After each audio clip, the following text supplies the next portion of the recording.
Hello everyone, welcome back to our channel ask Abhinav. So guys, ఈ వీడియోలో ఏంటి అంటే లైక్ ఈసీటీ ప్రిపేర్ అవుతున్నప్పుడు యాజ్ ఈసీ స్టూడెంట్ గా, లైక్ ఈసీ బ్రాంచ్ స్టూడెంట్ గా ఏ టాపిక్స్ చూసుకోవాలి, ఏ టాపిక్స్ చూడకూడదు, అండ్ అలాగే మోస్ట్ ఇంపార్టెంట్ టాపిక్స్ ఏంటో కూడా డిస్కస్ చేసుకుందాం. అండ్ ఈ వీడియోలో మీకు రిసోర్సెస్ ఏవైతే ఉన్నాయో, like free resources, like ECET సంబంధించి, ఈసీ బ్రాంచ్ సంబంధించి ఎలాంటి రిసోర్సెస్ ఉన్నాయి ప్రిపేర్ అవ్వడానికి కూడా మీకు లాస్ట్ అయితే ప్రొవైడ్ చేస్తాను.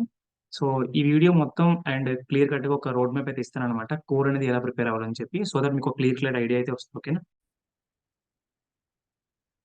సో మెయిన్లీ ఒక ఈసీ స్టూడెంట్ గా మోస్ట్లీ చూసుకోవాల్సిన కొన్ని కాన్సెప్ట్స్ అయితే చెప్తాను చూడండి. లైక్ ప్రతి సబ్జెక్ట్ నుండి ఎలాంటి కాన్సెప్ట్స్ అనేది చూసుకోవాలని. ఫస్ట్లీ అయితే డిజిటల్ ఎలక్ట్రానిక్స్ అనేది చాలా చాలా ఇంపార్టెంట్. సో డిజిటల్ ఎలక్ట్రానిక్స్ లేకుండా మీరు కోర్ ప్రిపేర్ అవుదాం అనుకుంటే ఇట్స్ కంప్లీట్లీ డెడ్ అనమాట. ఓకేనా? సో కాబట్టి డిజిటల్ ఎలక్ట్రానిక్స్ లో నేను ఆల్రెడీ డిజిటల్ ఎలక్ట్రానిక్స్ సంబంధించిన ప్లేలిస్ట్ అయితే చేశాను, ఒకసారి చూడండి. లైక్ ఎలాంటి క్వశ్చన్స్ అడగొచ్చు ఏంటి అని చెప్పి క్లియర్ కట్ గా పాత అయితే ఉంటుంది డిజిటల్ ఎలక్ట్రానిక్స్ సంబంధించి. అవి ఎలా ప్రిపేర్ అయితే సరిపోతుంది అనమాట. Like half adder, full adder, తర్వాత కౌంటర్స్, రిజిస్టర్స్, ఓకేనా, నెంబర్ కన్వర్షన్స్, ఇవన్నీ కూడా చెప్పాను నీట్ గా. ఒకసారి చూడండి. అండ్ సెకండ్ వన్ ఏంటి అంటే micro controllers and micro processor అనమాట. సో ఇది కూడా one of the important topic. So ఈ టాపిక్ నుండి ఏంటి అంటే ఆర్కిటెక్చర్ నుండి ఏదైతే పిన్ డయాగ్రామ్స్ ఉంటాయి కదా, పిన్ డయాగ్రామ్స్ నుండి క్వశ్చన్స్ అడగడం కానీ, తర్వాత పిన్ డయాగ్రామ్స్ లో ఉన్న కొన్ని పిన్స్ ఉంటాయి కదా, పిన్స్ సంబంధించిన యూజెస్ అడగడం కానీ, తర్వాత ఏంటంటే ర్యామ్, రోమ్, ఇలాంటి టాపిక్స్ ఉంటాయి కదా, అలాంటివి అడగొచ్చు. తర్వాత ఇన్స్ట్రక్షన్ సెట్, సబ్ రొటీన్, ఇలాంటి టాపిక్స్ అయితే అడగొచ్చు అనమాట. సో దాన్ని కూడా నేను లైక్ ఏవైతే ఇంపార్టెంట్ ఎంసీక్యూస్ అని చెప్పాను కదా, సో అలా నేను లిస్ట్ అవుట్ చేశాను. సో కింద డిస్క్రిప్షన్ లో అయితే మీకు ఇస్తాను, ఆర్ఎల్స్ కామెంట్ లోనే ఇస్తాను, ఒకసారి చూడండి. అండ్ థర్డ్ వన్ ఏంటి అంటే data communication and computer networks. So ఇది ఇంపార్టెంట్ అనమాట. ఓఎస్ఏ మోడల్, తర్వాత TCP IP model. TCP IP model గురించి అంత ఎక్కువగా అడగరు, ఎందుకంటే మీకు సిలబస్ లో అంత ఉండకపోవచ్చు. బట్ ఓఎస్ఏ మోడల్ సంబంధించిన ప్రతి లేయర్ గురించి అనమాట. సో ప్రతి లేయర్ గురించి, physical layer, application layer, data link layer, network layer, transport layer, ప్రతి లేయర్ గురించి కూడా మీరు ఇన్ డీటెయిల్ గా తెలుసుకోవడానికి అయితే ట్రై చేయండి. సో నేను ప్రతి లేయర్ సంబంధించిన ఎంసీక్యూస్ అయితే చేశాను, చాలా ఇంపార్టెంట్ అనమాట. సో చూసుకోండి. అండ్ అక్కడ 10, ఇక్కడ 10, మొత్తం ఇక్కడ 10, మొత్తం 30 మార్క్స్ ఇక్కడే మీకు అయిపోతున్నాయి. సో కాబట్టి జాగ్రత్తగా ప్రిపేర్ అవ్వండి. అండ్ ఇంకొకటి ఏంటి అంటే electronic device and power supply, like ECPS అంటారు కదా మీకు, ఈసీ 20 వాళ్ళకి. సో ఈసీపీఎస్ అనమాట, అది 15 మార్క్స్ అనమాట. ఓకేనా? సో ఈ 15 మార్క్స్ అనేవి చాలా చాలా ఇంపార్టెంట్. ఇక్కడ మొత్తం 30 మార్క్స్, ఇక్కడ 15 మార్క్స్ కవర్ అవుతున్నాయి. సో చూసుకోండి, మీకు చాలా అడ్వాంటేజ్ అవుతుంది. ఓకేనా? సో ఇక్కడే మీకు సగం సగం పైగా మార్క్స్ వచ్చేస్తున్నాయి కాబట్టి.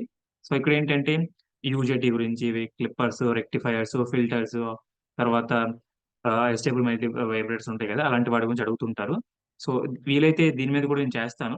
సో ఏదైతే చెప్పాను కదా, ఆ మూడు అయితే నేను ఆల్రెడీ వీడియోస్ చేశాను. బట్ ఈసీపీఎస్ గురించి కూడా చేస్తాను. మీకు ఒకవేళ కావాలనుకుంటే కింద నన్ను అడగండి, నేను ఖచ్చితంగా చేస్తాను. ఒక 10 కామెంట్స్ అయినా సరే నేను చేస్తాను.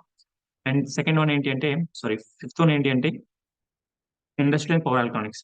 ఓకే, లైక్ మీరు ఒకవేళ ఈ సోర్సెస్ ఏవైనా కావాలనుకుంటే నేను లాస్ట్ చెప్తాను, ఒకసారి వెయిట్ చేయండి. లైక్ ఈ వీడియో లెంతీ అయినా సరే పర్లేదు, ఎందుకంటే డీటెయిల్ గా చెప్పాలి కాబట్టి. ఓకేనా? తర్వాత సర్క్యూట్ థియరీ అనేది మీరు ఇప్పుడే టచ్ చేయొద్దు. ఒకవేళ మీకు దాని మీద కొద్దిగా క్లారిటీ ఉంటే సర్క్యూట్ థియరీకి వెళ్ళొచ్చు. నేనైతే అసలు పూర్తిగా టచ్ చేయలేదు సర్క్యూట్ థియరీ గురించి. సో ఇది పక్కన వదిలేశాను. ఇంకొకటి ఏంటి అంటే ఇండస్ట్రియల్ అండ్ పవర్ ఎలక్ట్రానిక్స్ అనమాట. ఇందులో కొన్ని ఇంపార్టెంట్ టాపిక్స్ ఉంటాయి అనమాట. థెర్మిస్టర్స్ కానీ, థెర్మోకపుల్, తర్వాత series and parallel inverters, PWM inverters, ఇలాంటి టాపిక్స్ ఉంటాయి కదా. ఏం లేదు, ఒక టాపిక్ చదవగానే ఆ టాపిక్ మీద ఏవైతే ఎంసీక్యూస్ ఉంటాయో ఆ ఎంసీక్యూస్ సాల్వ్ చేసామన్నమాట. సో ఎంసీక్యూ సాల్వ్ చేయడానికి నేను ఒక బెస్ట్ వెబ్సైట్ చెప్తాను, ఒకసారి రాసుకోండి. శాన్ ఫౌండరీ వెబ్సైట్ అనమాట.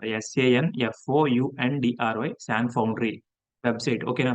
మీకు ఒకవేళ ఒక టాపిక్ గురించి కావాలి, for example differential voltmeter కావాలి, డిఫరెన్షియల్ వోల్ట్ మీటర్ కి సంబంధించిన ఎంసీక్యూస్ కావాలని చెప్పి నార్మల్ గా differential voltmeters MCQs Sanfoundry అని కొట్టగానే దానికి సంబంధించిన రిలేటెడ్ క్వశ్చన్స్ అన్ని అడుగుతాయి, వస్తాయి అనమాట. సో అక్కడ మీరు ప్రాక్టీస్ చేసుకోవచ్చు. సో ఇంకొకటి ఇండియా బిక్స్ అనమాట. INDIA India BIX, indiabix.com. ఓకేనా? ఇందులో మీకు టాపిక్ వైజ్ క్వశ్చన్స్ అయితే ఉంటాయి. సో మీరు సింపుల్ గా సాల్వ్ చేసుకోవడానికి టైం అయితే ఉంటుంది. ఏం లేదు, ఒక 10 డేస్ తీసుకోండి. ఫర్ ఎగ్జాంపుల్ మీరు డిజిటల్ ఎలక్ట్రానిక్స్ ప్రిపేర్ అవ్వాలనుకుంటున్నారు, డిజిటల్ ఎలక్ట్రానిక్స్ అనేది 10 డేస్ తీసుకోండి. ఆ 10 డేస్ లో మీరు ఎంత ప్రిపేర్ అవ్వాలో ప్రిపేర్ అవ్వండి. లైక్ ఒక టాపిక్ అవగానే, ఫర్ ఎగ్జాంపుల్ లాజిక్ గేట్స్ కానీ, నెంబర్ సిస్టమ్స్ కానీ అవగానే దానికి సంబంధించిన ఏదైతే మేము ప్రాక్టీస్ క్వశ్చన్స్ ఉంటాయి కదా, శాన్ ఫౌండర్ వెబ్సైట్ కానీ, తర్వాత ఇండియాబిక్స్ వెబ్సైట్ కానీ, ఈ రెండింటి దగ్గరికి వెళ్ళి మీరు నార్మల్ గా అడగండి. లైక్ నెంబర్ సిస్టమ్ సంబంధించి ఎంసీక్యూస్ అని అడగగానే, లైక్ ఇది చాలా చాలా యూజ్ అయ్యింది నాకు మాత్రం. శాన్ ఫౌండర్ వెబ్సైట్ అనేది ది బెస్ట్ అనమాట. ఓకేనా? సో నేను టాపిక్ అవగానే దానికి సంబంధించిన రిలేటెడ్ క్వశ్చన్స్ అనేవి నేను గూగుల్లో కానీ, శాన్ ఫౌండర్ వెబ్సైట్ లో, ముఖ్యంగా శాన్ ఫౌండర్ వెబ్సైట్ లో వెళ్ళి చూసేవాడిని కాబట్టి నాకు చాలా యూజ్ అయింది. అండ్ నెక్స్ట్ వీడియోలో ఏంటి అంటే పీక్యూబీస్‌ని ఎలా అనలైజ్ చేయాలో కూడా చెప్తాను నేను క్లియర్‌గా. సో, లైక్ నేను ఎలా అయితే క్లియర్‌గా మీకు లైక్ ఎలా ప్రిపేర్ అయ్యేటప్పుడు ఎలా అనలైజ్ చేశానో మీకు ఆ పార్ట్ అనేది చెప్తాను క్లియర్‌గా. ఓకేనా? అండ్ ఇంకొకటి ఏంటి అంటే కమ్యూనికేషన్ సిస్టమ్స్ అనేవి. సో, ఇది కూడా కొద్దిగా ఇంపార్టెంటే సబ్జెక్ట్. మీకు బీటెక్‌లో వెళ్ళిన తర్వాత కూడా ఇక్కడ మళ్ళీ ఇది టచ్ అవుతది. బట్ ఏంటంటే కమ్యూనికేషన్ సిస్టమ్స్‌లో మీకు ఏఎం, ఎఫ్ఎం, పీఎం తర్వాత ఈ డెల్టా మోడ్యులేషన్, డేటా కమ్యూనికేషన్ తర్వాత డీఎస్‌కే తర్వాత పీఎస్‌కే, ఏఎస్‌కే ఇలాంటివి ఉంటాయి కదా! ఇలాంటివన్నీ కూడా టచ్ అవుతాయన్నమాట. ఏం లేదు. ఫర్ ఎగ్జాంపుల్ ఏఎం గురించి చదివారు. ఏఎం గురించి ఆ టాపిక్ అయిపోయింది. ఆ టాపిక్‌కి సంబంధించిన ఎంసీక్యూస్ అని చూస్తారు సాన్ ఫౌండరీ వెబ్‌సైట్‌లో. ఖచ్చితంగా అన్నీ ఉంటాయి. ఓకేనా? మీరు నాకు తెలిసి ఈ సాన్ ఫౌండరీ వెబ్‌సైట్స్ నుండి నాకు ఒక 5-6 క్వెషన్స్ అయితే నాకొచ్చాయన్నమాట. లైక్ ఎందులోనంటే డిజిటల్ ఎలక్ట్రానిక్స్ ఒకటి, కంప్యూటర్ అండ్ వర్క్స్ ఒకటి. ఈ 2 నేను బాగా ఎక్కువ చేయడం వల్ల నాకక్కడ టచ్ అయ్యింది. ఓకేనా? సో, మీ ఎంపీసీ గురించి నేను ఆల్రెడీ చేశాను. ఎంపీసీ గురించి కింద వీడియో అయితే ఉంటుంది. ఒకసారి చూడండి. ఎంపీసీ ప్రిపరేషన్ అనేది ఎలా చేసుకోవాలి ఏంటి అని చెప్పి. తర్వాత నోట్స్ అనేది ఎలా ప్రిపేర్ చేసుకోవాలో కూడా చెప్పాను. The most important one notes అనేది మీరు ఎంత ఎఫిషియెంట్‌గా ప్రిపేర్ చేసుకుంటే అంత ఇంపార్టెంట్ అన్నమాట. ఓకేనా?